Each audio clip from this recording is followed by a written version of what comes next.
বিষয়ে খবৰ ল'বলৈ আজি বুঢ়া গাঁৱত আহিছিলোঁ। অতি দুৰ্ভগীয়া ছোৱালীজনীৰ দুৰ্ভগীয়া পিতৃ মাতৃৰ লগতো মোৰ সাক্ষাৎ হ'ল। পৰিয়ালটোকো মই সমবেদনা জনাইছোঁ আৰু ইয়াত মোৰ লগত DGP আছিলে, আমাৰ DIG, SP, DC সকলো আছিলে। মই সকলোকে কৈছোঁ যে যেনে তেনে আমি দোষীক কৰায়ত্ব কৰিব লাগিব। আজি মোৰ লগত আমাৰ ভাৰতীয় জনতা পাৰ্টীৰ ৰাষ্ট্ৰীয় সাধাৰণ সম্পাদক দিলীপ শইকীয়া, মৰিগাঁও আৰু লাহৰীঘাট সমষ্টিৰ বিধায়ক মহোদয় উপস্থিত আছে। কিবা যদি আপোনালোকে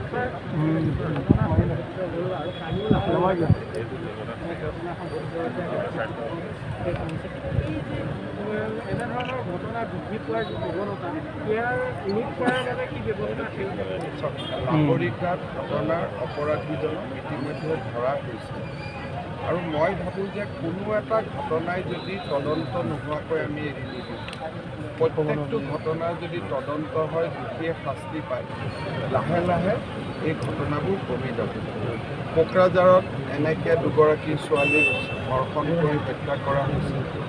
অসম আৰক্ষীয়ে তৎপৰতাৰে দোষীক কৰায়ত্ব কৰিলে আৰু এই ধৰণে যদি আমি কিছু ঘটনা হোৱাৰ লগে লগে যদি আমি দোষীক ধৰিব পাৰোঁ, গ্ৰেপ্তাৰ কৰিব পাৰোঁ, আইনৰ জৰিয়তে শাস্তি দিব পাৰোঁ, তেতিয়াহ'লে মই ভাবোঁ দুটাৰে বেলেগে অপৰাধ কৰিবৰ বাবে ভয় খোৱা হ'ব। অলপ দিন সময় দিয়ক, আমি ব্যৱস্থাটো কঠোৰ।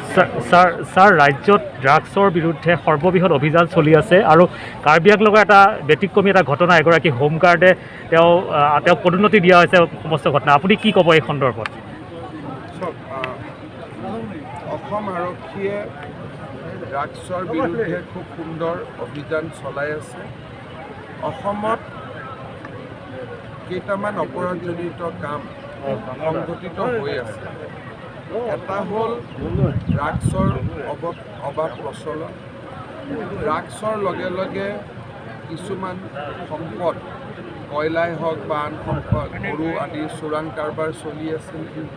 আৰু এটা অসমত ভয়াৱহ ঘটনা চলি আছে, সেইটো হ'ল ট্ৰেফিকিং। এই ঘটনাটো খুব ডাঙৰ কথা যে বহুত ছোৱালী, বিশেষকৈ আদিবাসী আৰু বাগানৰ ছোৱালীসকলক একাংশ ব্যক্তিয়ে লৈ গৈ বাহিৰত বিক্ৰী কৰি দিয়ে। ড্ৰাগছৰ বিৰুদ্ধে অভিযান আৰু ট্ৰেফিকিঙৰ বিৰুদ্ধে অভিযান দুয়োটা অসম আৰক্ষীয়ে অব্যাহত ৰাখিছে। ঠিক আমি হিচাপ কৰা নাই, পিছত লাহেকৈ আমি হিচাপ কৰিম। যোৱা মাহটোত খুব সম্ভৱ 100 কোটি টকাৰ ওচৰৰ ড্ৰাগছ আমি উদ্ধাৰ কৰিছোঁ, 125 crores। আৰু কেইবাজনী ছোৱালী আমি বিভিন্ন জেগাৰ পৰা ইতিমধ্যে উদ্ধাৰ কৰি আনিবলৈ সক্ষম হৈছোঁ।